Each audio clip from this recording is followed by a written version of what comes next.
Hello, this is Rico Reed artist Greg Fishman. Welcome to another video lesson. The subject of today's lesson is what I call the Lester Young C.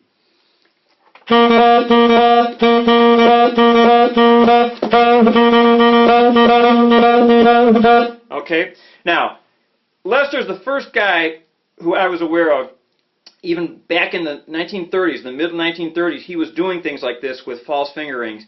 And Sonny Stitt, Coltrane, Stan Getz, basically everyone who followed Lester Young, they took that innovation of his and they started incorporating it into their own playing. And so it became really a hallmark of the tenor tradition, okay?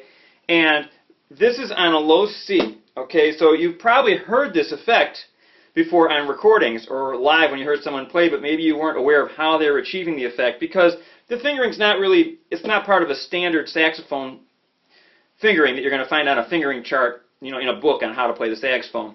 It's called a false fingering, and here's how you do it. You play middle C, and then play low C. You do the fingering for low C, add all these fingers, okay? But keep your index finger up, okay? Now, the note is going to want to go extremely sharp. Don't let that happen. Don't tighten up at all. If anything, you need to relax your jaw a little bit when you add those fingers. You can hear I'm kind of dropping my jaw a little bit to match up the sound. If I don't drop the jaw at all, it's really sharp. So it bothers me. So my ear tells me to automatically lower my jaw. So when you're doing this and you're first getting it together, make sure that you're not going way sharp on that overblown note.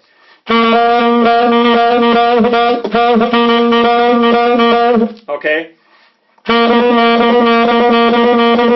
Okay, trying to keep this down. It's going to move a little bit. It's okay. As long as you're not out here, you're okay, you know. But in general, you want to try to keep the curve. It's got a really cool kind of jumping effect.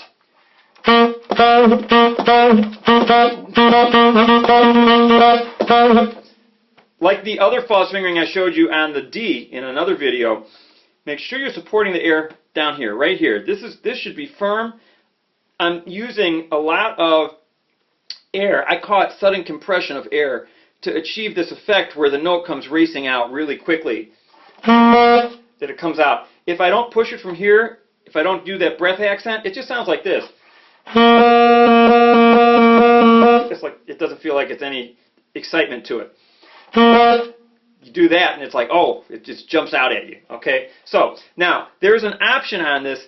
Some people like to do the fingering and they do add this, so they're actually overblowing a harmonic on low C, so they're actually going like this. And I do this sometimes. They're a little different.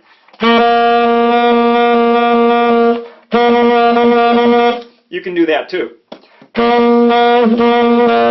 You got to just look out for your pitch. Like I said, it's going to want to go sharp. So generally, you got that one, or you got...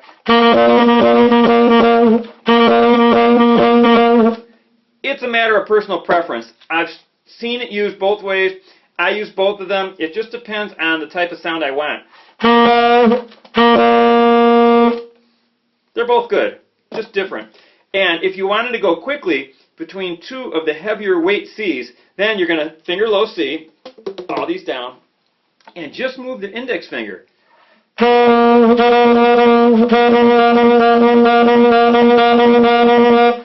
it's really easy. If you want to just go quickly back and forth. I usually prefer not to do it that way. I usually like the difference in weight between the lighter weight and the heavier weight.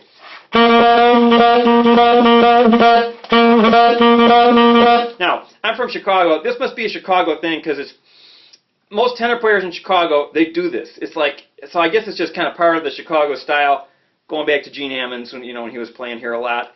And I suppose it makes sense because, you know, Lester Young, that's the Kansas City thing. Kansas City wasn't that far from Chicago. And it became just part of the Chicago tenor thing. When I was young and I'd go out to all these clubs and I'd hear guys doing it, I mean, it was always there, and I always thought it was so cool. Now, you can do this on an alto, but it's not quite the same effect just because it's going to be a higher pitch. But it still is a valid effect, and you should explore it if you're an alto player. But it's really a tenor player thing, But it'll work on any saxophone, really, So.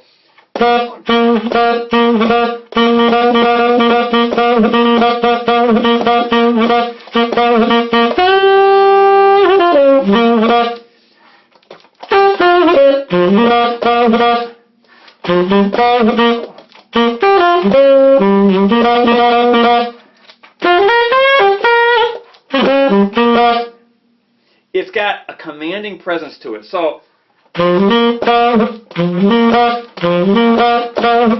you can try that one. That's a nice simple one. G, A, C, fall C. Okay, 1, 2, 3.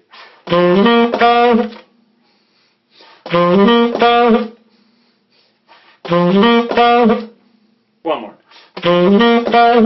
All right. That's it. That's today's lesson. The low C, the false fingering. It's really a middle C. Use your ear, match up the pitch. Don't go mile sharp on it, but it's really fun. When you start doing it, people are going to notice it because it makes you really stand out. It's a very distinctive sound. Okay, so have fun with that, and I will see you next time. Thanks.